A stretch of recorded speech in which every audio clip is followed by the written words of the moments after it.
Recording in progress. That prompts me to speak. All right. Catherine Dorian is my guest. Catherine is a teacher and a writing coach. She's taught all over the country, Montana, Vermont. Now she's teaching in Massachusetts, and she's also working with companies to help them tell their stories, including me. And today we're gonna have a conversation around practicing humility. So Catherine, thanks for being with me. Thank you for having me. So let me just ask you this. You came up with this topic because you felt it was important. Why is this whole practice of teaching humility something that we should be considering? I think that it's something that we should be considering because there's a lot of relinquishing responsibility in our society. And you and I were talking about the Gabby Petito case the other week. You know, that's another example of the boyfriend, the fiance, not really stepping up to the plate and voicing what he knows about the case, whatever happened there, choosing to hide. There's a lot of that in our society. There's so much language around public schools not doing a good enough job. It's so easy to find narratives about, okay, public schools need to do better about teaching this. Not even public schools, schools in general need to be better about showing students this skill or that skill. And I think that so much of the things that I see that people claim public schools need to do better, they all come back to how do we teach young people to have humility and to take responsibility for their actions and for their learning.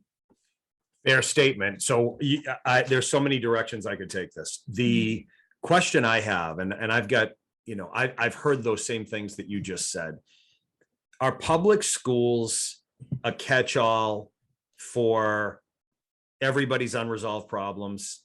Are you expected to fix what the family's not doing or not teaching or not owning up to? Just like, I think of the police as a catch-all for all of our ineptitude. I think of hospitals as a catch-all for all of us not taking care of ourselves. I think of public schools or schools in general as a catch-all for, hey, why don't you parent my kid? Why don't you teach them everything that I haven't taught them? Am I being unreasonable or unfair here? I don't think that you're being unreasonable or unfair. I think that happens a lot. I sometimes like to call this phenomenon the parental paradox. I think because I like alliteration. But something that I've encountered a lot as a public school teacher, and this is my 6th year teaching, my 1st year teaching in a private school, because I just transitioned to a private school setting, which has given me a whole new lens. But I taught for 5 years in public schools, both in bigger communities and in a very small community. And something that I did see a lot of was you had situations where the child would come to school unprepared in that they didn't have like organizational skills, for instance, right? They didn't know how to receive an assignment and write it down in like a planner and know to get it done over the weekend. And, they didn't have the tools at home to get it done. They didn't have a quiet space to work in. They didn't, there was a lot that they didn't have that would allow them to be successful in the way that public school sometimes requires you to be successful. Sometimes you have to do work at home and you have to come ready to learn. And that's very much, that can be on the parents in some ways. And then in other ways, that's also on the teachers, right? To say, okay, we're going to differentiate and we're going to accommodate that. It's not the child's fault that they don't have access to a quiet space to do their homework at home. It's not their fault that they don't have access to somebody at home who is around to help them with whatever assignment. Then that becomes on the school to catch them up, because your job is to teach all students who come from all different backgrounds and all different situations, and to teach them to the best of your ability. So I guess that previous example is a parent not even saying outright, but the situation is that the public school is stepping in and teaching the child behavior, right? We're training them how to be a good employee, how to be responsible, how to be organized, how to be on top of things. And then, we spend a lot of time teaching that skill. Then the opposite end of the coin is when we get children whose parents are pretty involved. They are, showing them some of those skills, and they think that the school is kind of overstepping their boundaries. And that happens all the time. And in a public school, you have to kind of speak to both of those audiences, and it can be very, very challenging to do. Right. It reminds me of the work I do in a lot of ways, because people come to me for different reasons. They come from different industries, different companies, different levels of experience. I teach them things, whether could be about leadership, it could be about communication, sales, it could be about anything. And one of the things that I consistently remind every single client of is that every single thing that we talk about and every single thing that you are taught works if you apply it. I can only take you so far. I can only motivate you to certain levels. I can't make you do anything. And so in the end, what I want them to know is this is entirely your responsibility. It is not mine. My responsibility is to teach you and engage you and keep you interested as best I can and encourage you to apply it. It's on you to go do that. And I don't take responsibility for them not doing it. I have said to clients in the past, if you don't, I won't work with you.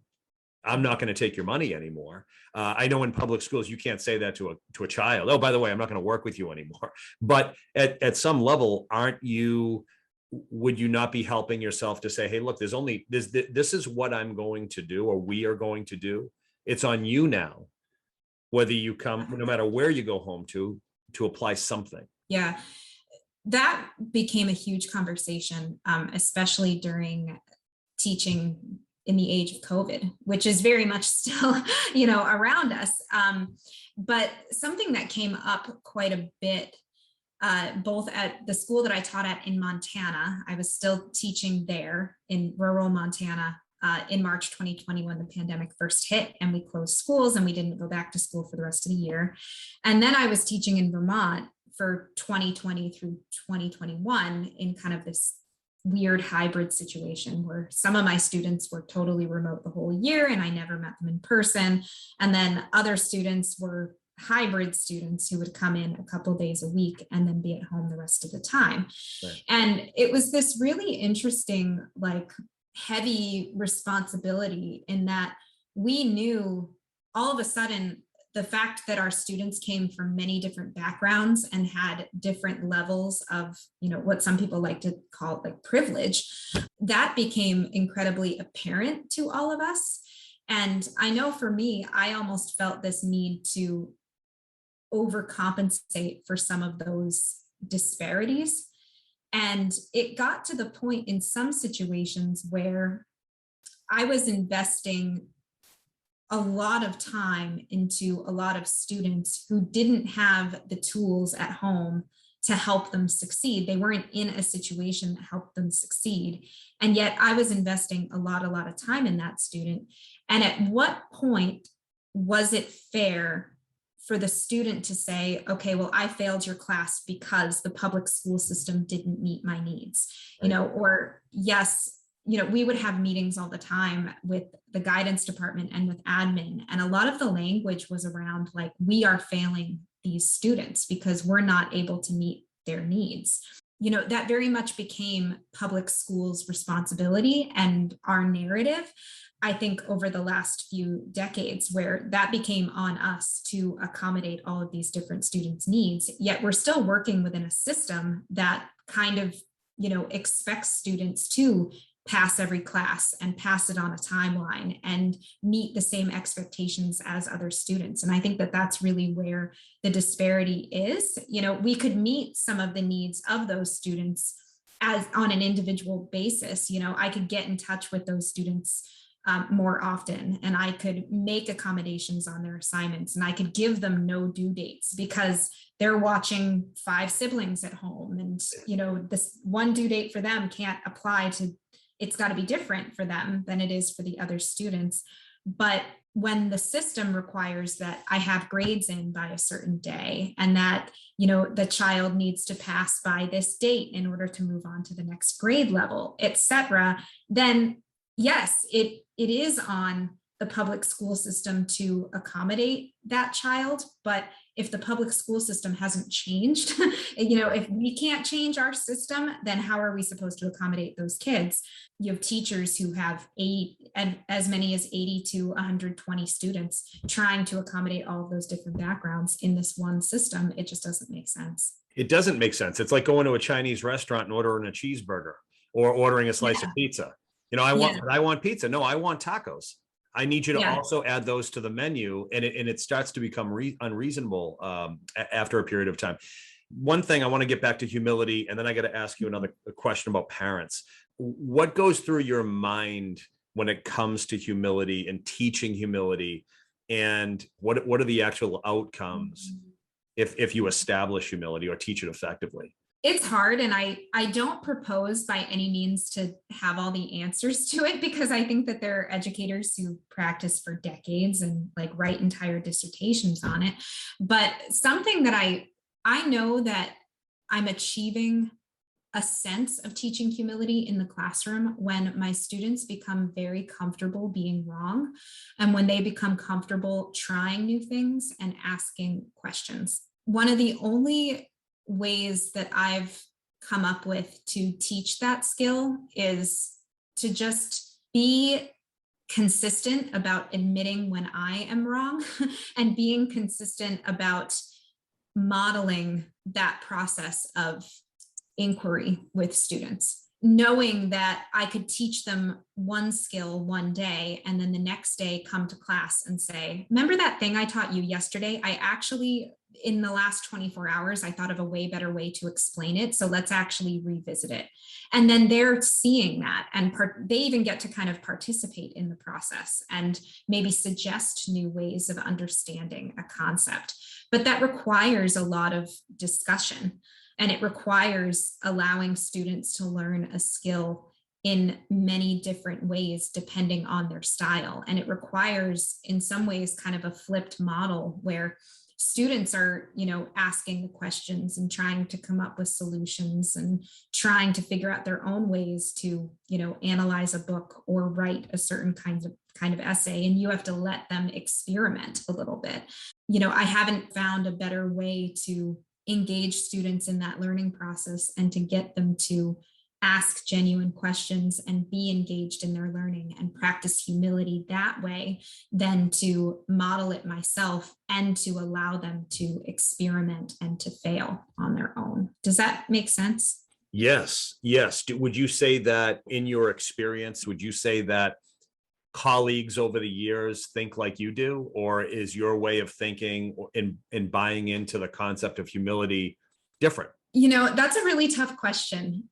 I think that one of the reasons that teaching is so hard is because I think deep down, every teacher knows that there really are a million ways to teach a concept or a skill. But I think that over time, you find your way and the way that works for you really, really well. And that way might also work for a large portion of your students. So that's why you do it that way. But for me, teaching meant constantly refining how I was going to teach a concept and what texts I was going to use to teach a concept. And that for me was what was so humbling about the experience.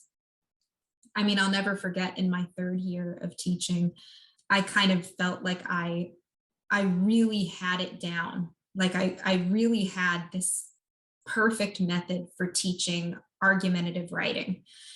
And I taught that way. And it worked for one particular class of students that I had. It really seemed to be working for them.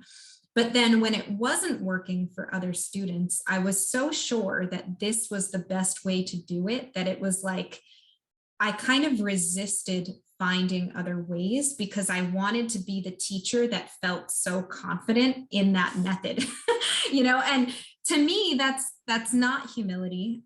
And admittedly, I think that there were a lot of students that were kind of irritated by that, because they were like, this doesn't work for me. And I was kind of thinking, all right, well, it's not working for you. We just have to keep practicing it. I think that that's when a lot of teachers start to complain. And certainly there's a lot to complain about when it comes to teaching, especially teaching in the public school system. I mean, the expectations just seem to be becoming more and more, and they kind of compound over time. And it is a very taxing job. So I get why people complain, but I also think that it's really easy to practice teaching something the same way over so many years and to not change it. For me, that was when I really started to lose humility in the job. Even though it takes more time, it's much more rewarding to constantly ask yourself, okay, did I have to teach it that way? How could I teach it differently? And that one student where that really didn't resonate, how do I have to teach it to them differently? And sure, that's one student out of maybe 80 students that I have, but embrace that and see that as the new puzzle to solve, right? What will click for them and how can I reach them?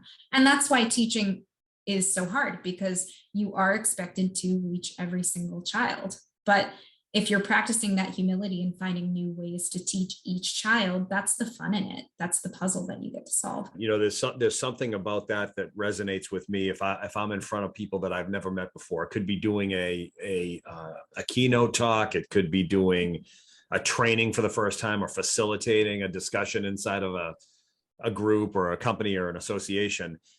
The thing I love about it today that I was petrified about, say 10 years ago, is the not knowing part, is the, how do I open the minds of these people? I don't know any of them. I don't know if they want me here. I don't know if they don't want me here. I don't know if they're open, but it's seeing it unfold that is so rewarding. I was talking to a guy down in South Carolina last week, and he's a basketball coach for a club program. He coaches professional basketball players as well. And some of them come from other countries to train with him here in the United States. And he was telling me all about it. And I asked him, why do these people, how do they find you? And why do they keep coming back? Why are they listening to you? And he said, well, I've been doing it a long time. And he might be 30 at best. I mean, so I don't know what a long time means, but I'm doing it a long time, and I've got a way in which I do things. And I said, yeah, but couldn't they get that coach? How many ways are there to dribble a basketball or pass a basketball? Mm-hmm. How many different ways can you shoot a basketball or run drills? Mm-hmm. Isn't it relatively the same no matter who they go to? He said, yeah, it kind of is. I said, then why do they come to you? Why do they come to you? And then, so the more we talked, the more it came down to his ability to connect with the child or with the pro, and have that person, believe in him. It goes beyond his basketball skills, and more that he really wants the best for me. He's trying to help me as an individual. And it's his ability to connect with that person that really is what causes them to respond and come back. And in some cases, let him coach them for years. And I think of teaching the same way. We just went to a parent orientation at my daughter's school. I was pleasantly surprised. We got the opportunity to go sit in each classroom and meet all of our teachers. I loved their energy. It's the first time I would say in all the years I've been going to these that I thought, I would love to come to this class. I would like her to teach me. I would like him to teach me. This person is here for the right reasons. They're really interested in what they do. And more so than that, phenomenal at engaging the parent or the student. They have that ability to command the room.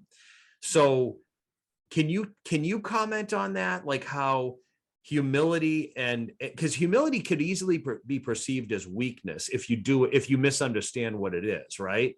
So it's kind of like you've got to be humble and you've got to be in charge at the same time. I've got to make sure that you're engaged. I've got to manage my humility, but I've got to be in control of this classroom, right? I mean, is there any truth to that with you? Absolutely. I think of humility almost as being trustworthy. And I think to be trusted, you have to be trustworthy. And first, to command the room, you need to establish with your audience that you are worthy of their trust. And there's a famous quote from somebody, and I was trying to find it the other day and I couldn't find it, but it was a teacher that said, a prominent educator who wrote, some book somewhere, and they said people used to be famous for why they taught and not how they taught. There's kind of a culture in education right now for like coming up with a how, like coming up with a cool method Right. for teaching something and then like patenting it and then like, making money off of it and like Right. selling resources. I think that there's maybe some merit to that if you can come up with a cool method that works. But I think that knowing your why is so much more important, and just transparently sharing your why with your students on the first day, and then making your commitment to that why apparent, you will gain their trust. And then they will know that when you start the lesson at the beginning of the 49-minute class period, or like, the 80-minute block or whatever it is, they will know that by the end of the class period, or maybe even by the end of the week, they will have made something or done something that they can see is useful in their lives. And it takes time, and sometimes on the first day, you do kind of have to take on this persona of like, here's who I am, here's what we're doing, here's what you're going to learn by the end of the year. Boom, there it is. Buy into it. Like, you have to create that commanding energy, if you will. But if you know your why and you can share your why with your students, and your why makes sense to them and they can see themselves in the why, then if you prove that that's what you're constantly coming back to, you will gain their trust and you will be trustworthy to them. And then it shouldn't become too much of an issue for the rest of the year if you gain their trust. That's a great answer. How often is the why? You probably can't answer this specifically, but how often is the why? I get my summers off. I get to retire after X amount of years. I get to get out of my day is over at say 3:30 or 4, and I get to be home for dinner. Is that ever the why? And is that why maybe teachers get a bad rap, because the perception is that's the why of this industry? I ask you that because I've had the chance to get to know you. I already know you believe in what you do. I already know that, and it's obvious. It's obvious. I can feel it. How often are you up against, or is the student up against a teacher whose why is, I took this job because I want to retire at 55. I want my summers off. I want to be home by dinner, which is fine. But does that show through? Does that make it harder to connect and command and teach and mold a child? Those are not the reasons to go into teaching. One thing that I can say that I have noticed, and this comes from a conversation that I had with a colleague last year, who said, I used to try really hard to be phenomenal. And of course, I want to be phenomenal and I want to be good at my job. And good teaching takes a lot of time. Here's an example. I was just planning an 80-minute lesson for Friday for one of the classes that I teach. And planning that 80-minute lesson actually took me longer than 80 minutes to plan. Actually, I would say it took me about 2 hours to plan it, because between looking at resources, changing my mind multiple times because I thought of better ways to teach it, ways to explain the skill, even revisiting like, what skill am I trying to teach? Also, why am I teaching it? When somebody asks me, why are we learning this? I need to be able to have a good answer, right? That took a lot of time. That's not something that you can do if you have the mindset. It's not something that you will do if you have the mindset of, okay, I'm in this so that I can retire at 55 and my day ends at 3:30, 4 o'clock, and I go home and I don't think about it. You're not going to be spending 2 hours planning one lesson for one class 2 days from now. Another part of good teaching is giving students good specific feedback on their work. And that takes time. You're not doing that if you go home at 3:30 or 4 o'clock and don't bring any work home with you. Where I see that attitude coming from is something that my colleague said last year was, Yes, I know what good teaching is. I know that it's investing a lot of time in planning. I know that it's being mindful about the why. I know that it's looking for new resources. I know that it's giving students relevant, specific feedback on their work. But I also know that that takes a lot of time that the public school system is not set up to give me. You know, between 8 a.m. and 3:30, maybe I teach most of that time and I only get one prep period. Mhm. Well, if that's the case, then I don't have time to be phenomenal anymore. I may as well just be mediocre because I Sure. am contracted to work between 8 a.m. and 4 p.m., whatever that is. I'm going to make the same salary as everybody else. You know, of course, there's variations depending on how many years you have in the job and then, you know, your level of education. But other than that, in most public school settings, you're all on the same scale anyway. So it doesn't matter if you put in the extra effort in terms of, you know, monetary return, right? Let me ask you this though. I'm doing a podcast in January with a young guy from Great Britain who has had he's got so many awesome ideas, but one of the things he talked to me extensively about is how we can completely, there are so many resources and avenues through which we can educate ourselves for free.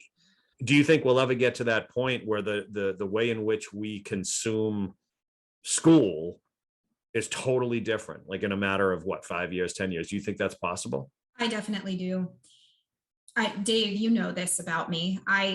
After last school year, I was sure that I was going to leave teaching. And I did leave the public school system. And, you know, I haven't been at this new private school for very long. But, you know, one thing I can say is that already being in a different setting, you know, has made me see education in a new way.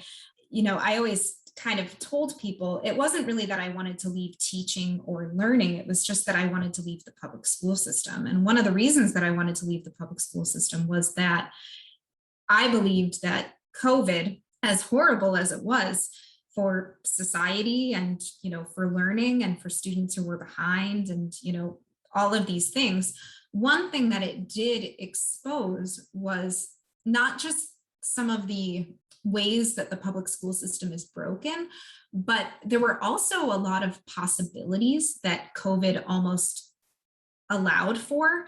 You know, one example being at my last school, which was a public school, I was given a lot of freedom on how I taught on the days where I was teaching remotely, like where I had no students in the building for that class period. And I was given so much freedom. And in some ways, some of the students who would ordinarily fall behind, I could give them one-on-one instruction because it was like, okay, you know, this is your learning style. Let's say I have 5 kids out of 20 who learn in a specific way. I can say, okay, you guys are going to meet with me on Zoom for this 15-minute block, and I'm going to explain this concept to you this way.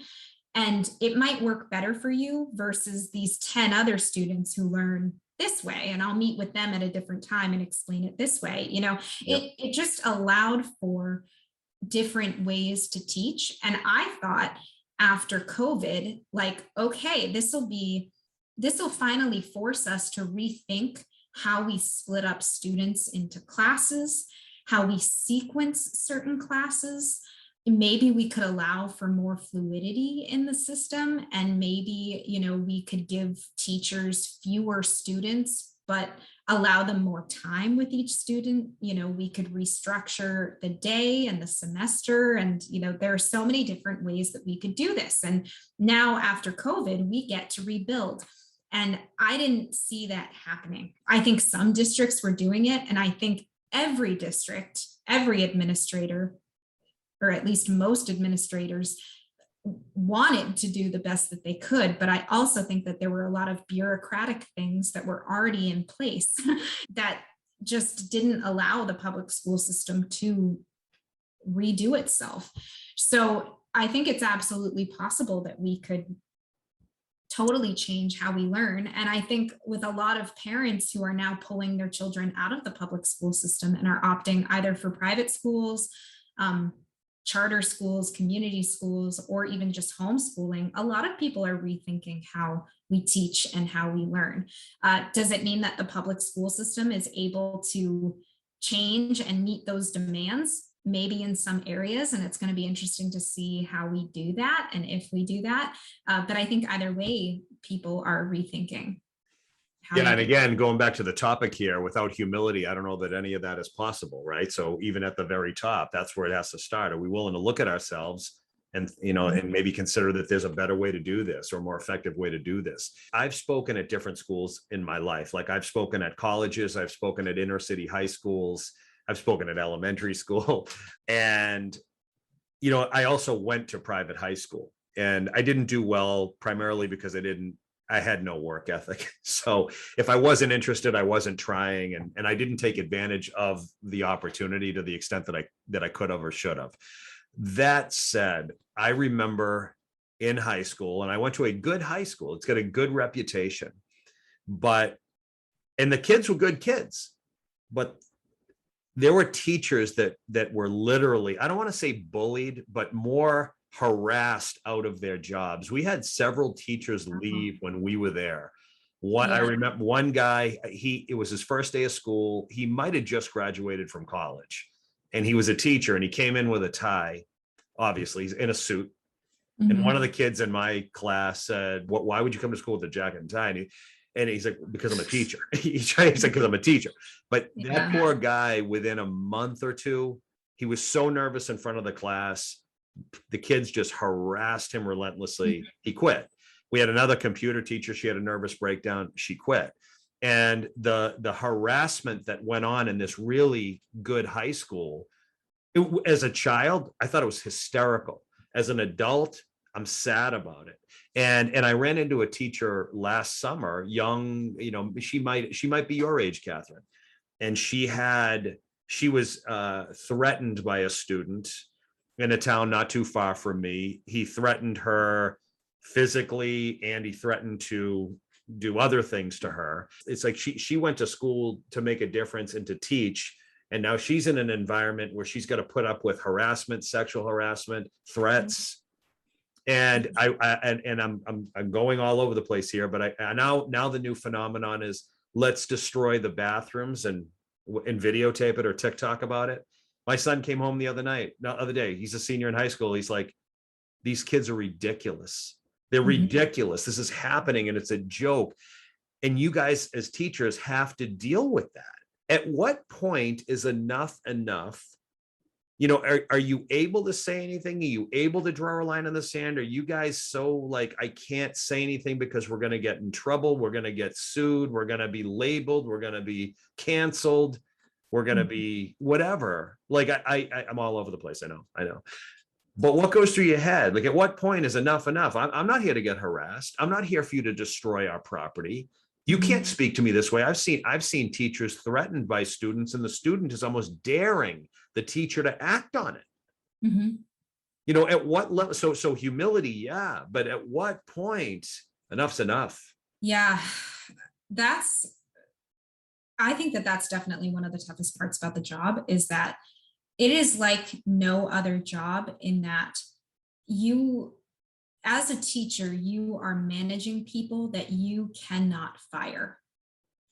It's different language that we use, right? But you're managing people that you cannot fire. And then on top of that, when they fail, a lot of the language sometimes, and I do this to myself, and I think every teacher does this to themselves too. It's like, okay, I failed that student. Why? Why didn't I meet the needs of that student? So again, we are taking on so much of the responsibility, and then we're upset when the students don't take on the responsibility, right? When we speak in that language of, it's our job to meet the needs of all of our students, I think that that's absolutely true. I was saying that earlier in the episode. That is what I see to be my job. Also, to what extent is it the student's job to take what I am giving them and presenting to them and use it to succeed. That does require that the child themselves kind of believes in what we're delivering and sees that what we're delivering is relevant to them. And if they don't see that it's going to be relevant to them and they feel like they are just forced to show up to this building every day and to listen to me and to do the activities that I'm trying to get them to do, no matter how relevant I try to make it to them, and no matter how much I try to connect with them, if fundamentally they don't believe in what we're doing here, they're not going to see the value in what I'm giving them. It's very easy, I think, for us as individual teachers to invest a lot of time in those students. But I also think that that's when we really need to look at our public school system and say, okay, does anything about what we're doing here really make sense? You know, that we have this student who doesn't see that this system is relevant to them. And then we have this student that really, really, really sees how it's relevant and wants to succeed. Both of those students are showing up to my room in one class period in one day. Well, I'm trying to distribute my energy and my attention equally to the both of them. And that's a very, very tough thing to do. And I'm going to try my best to do it. But I think that with the students who don't fundamentally see the value in it, and if you're determined to help them see the value, you can make small strides with them. But sometimes I think that you can also kind of make yourself manic by trying so hard if you only are with that student for 49 minutes a day. So I'm not really sure that I'm answering your question, but I think that that's really the main challenge that we see. And I think that I've just thought about in the past, you know, there have been several occasions, more than several, where I have been trying to engage this one student that I know comes from a background that makes it tough for them to succeed in school. And I'm coordinating with that child's, 5 other teachers, and we're all emailing back and forth all the time, trying to figure out new methods and new ways to teach, new ways to reach that child.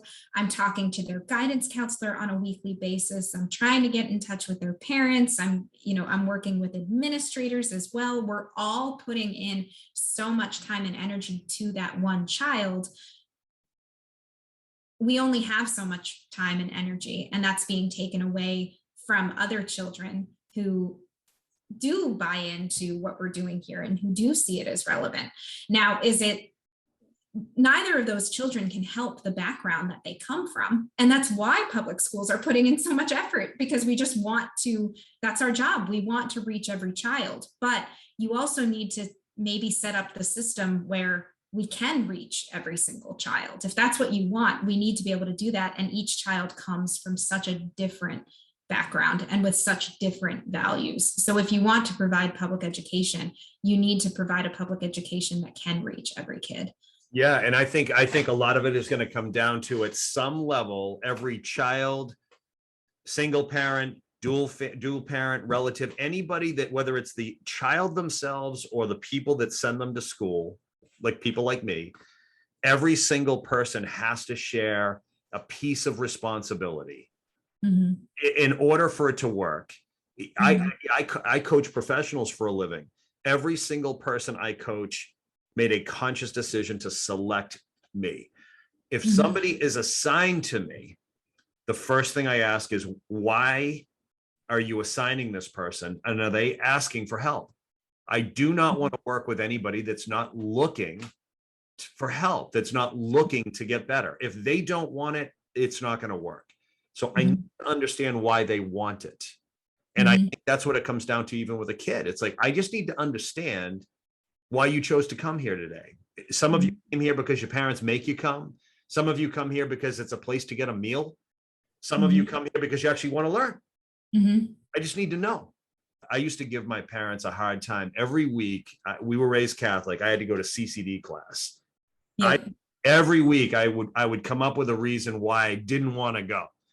It was boring. I'm tired. I got homework. It didn't matter. And there was one point, I think I was in 7th grade or 8th grade. I was determined not to go to CCD that night. And I was adamant. So my parents couldn't deal with me. So they said, no problem. We'll let his, father know that you won't be there.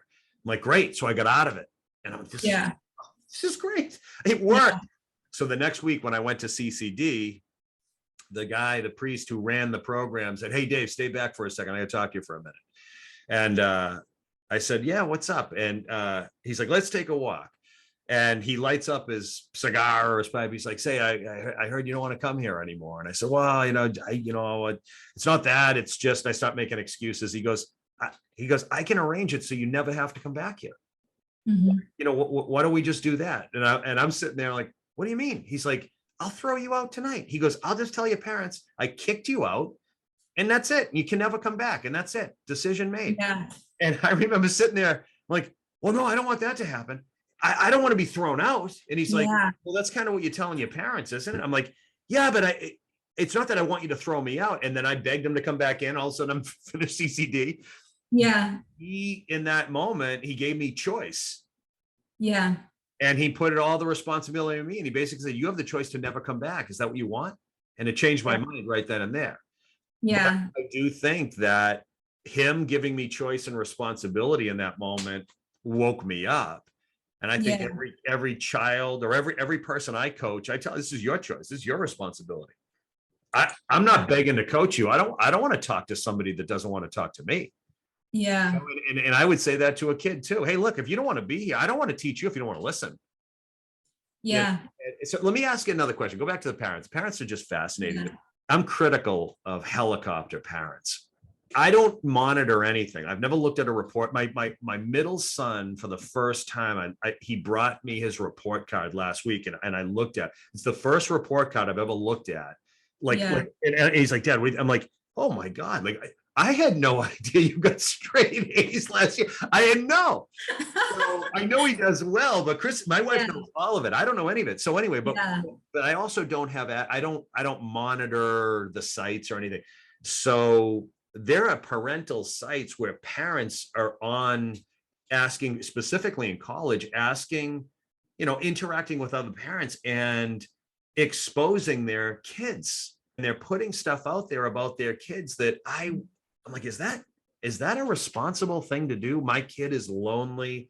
My kid's not integrating. My kid's not being accepted. My kid doesn't know how to make friends. And they're putting it out in a very public way. They're exposing that kid who's not necessarily given them permission to other parents. Some of the parents are saying, oh my God, I feel so bad. My daughter was the same way. My son was the same way.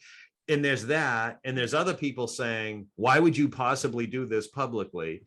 I wonder how often you have to be humble and patient with parents that are trying to literally manipulate everything that happens to their kid. Yeah, there have been times over the years where I've probably been a dink as a parent. I've had my kids say, I don't, I'm uncomfortable with this, or so-and-so didn't call me for that. I'm like, well, then pick up the phone and call them. What are you waiting for, a written invitation? If you want to go out, go out. If you don't sit there and feel bad for yourself, I'm not going to feel bad for you. Now, some people say I'm an asshole for that, but I'm not going to sit here and advocate for you if you haven't even tried for yourself. So what's your thought on that? Does this affect you as a teacher? Absolutely. Absolutely. Especially when I taught. My first 4 years of teaching it was in rural Montana, so no other towns around it. It's not like it was really like a regional high school. We had 140 students, grades 7 through 12, and I was responsible for roughly half those students. It was a 2-person English department. And we were both very, very young. And you had a lot of parents that were just involved, they were just around the school all the time because they coached something or they went to that school themselves, and they were concerned about their child's education, and they wanted to be involved, and they wanted answers, and they wanted to know about the curriculum, and you needed to be able to explain your curriculum. And many of them were just absolutely phenomenal, and a lot of parents that I speak to now are still absolutely phenomenal. I'm not a parent myself, and I think that parenting is extremely hard because nobody gives you a guidebook about how to do it. You're just trying to do the best that you can in the moment that you're doing it with the information that you have. But I would say that, I have encountered a lot of parents who feel like they know how they want their child to be raised, and they know what expectations they want to give their child, and they know, how their child learns best, and they know what they want their child to learn in your class. But then at the same time, it's like, okay, well, you're sending your child to public school, and I'm the one that was hired by the public school to do this job, and here's how I'm teaching it. If that doesn't work for your child, I'm happy to work with them, and I'm happy to work with you. But to what extent am I also supposed to coordinate with you all the time to Right. get your child to learn, right? At some point, like, you are, every day that you send them to school, you are kind of releasing them from the nest. And if you don't feel good about the school that you're sending them to, you may have to rethink that. And not everybody, I mean, that's what I think is so sad about the public school system, is not everybody is in the position where they even get to make those choices, right? Like, Yeah. it was, in a lot of ways, it's like, here's the school that you're zoned for. Hope you're happy with the administrators and with the teachers and with the culture there. And if you're not happy with it, like, oh, I guess you can maybe get on the school board, or I guess you can complain. Like, you are a taxpayer paying for this service. Right. But at the same time, because you're paying for that service, it doesn't necessarily mean that you get to choose how your child is taught everything, right? Like, how much involvement do you want to have? And I think that that can be a really funny, like, really odd tension. I've had parents who totally micromanaged how I do my grade book, right? And yell at me because their child is not eligible to play in the game, and I should have notified the parent sooner. And it's like, okay, well, it was in the grade book, which you have access to, and your child is 18 years old. So no, I'm not updating you on everything, right?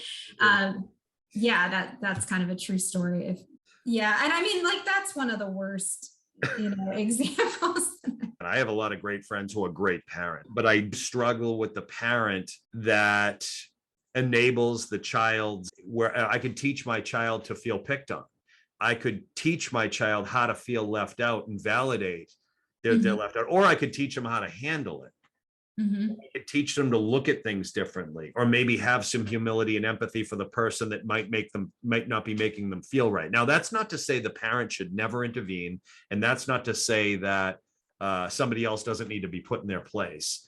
But the more the teacher pays attention to the needy parent, yeah, maybe that kid gets what they need, but at what point does it dilute what everyone else gets? Mhm. But I'm going to give you the last word, Catherine. What would be the one thing you'd advise someone to do? A teacher, a student, a parent, an administrator? What's one thing they could do to consider humility as a possibility? I mean, I always say one of the best things that we can do for ourselves is read a lot. You did that episode with, who was it? Was it Annie Brissell. Danny Brissell? Yeah. I loved that episode. That was like one of my favorites. And he was, I think, a very important reminder of, the more you read, the more you learn that there is so much out there that you don't know. And I think that the more you surround yourself with that, and the more you expose yourself to many, many perspectives, the more you will realize that there's never one set way to do something. And there's never like one thing that you know to be true all the time. I think that that's that, plus maybe trying to teach something to somebody else. You will quickly learn that you're not really an expert at anything. All right, Catherine, I just want to just give you a quick plug, because you're like a really good, I coach people for a living. You're a great coach for me. I know you do work with companies and you help them with their mission statements. You help them articulate their services and purposes on their websites. You also help people like me write, like if you want to write a book. If anybody wants to reach you, what would you recommend? You can find me at catherinedorian.com. That is the home of Catherine Dorian Studios, which is where I meet with companies and organizations and work with them to help them tell their story so that they can kind of convey themselves to the public and attract an audience. So Excellent, excellent, excellent. Thank you so much, Catherine. I love this conversation. Yeah, same here. Thank you so much, Dave. Okay, we'll see you soon. See ya.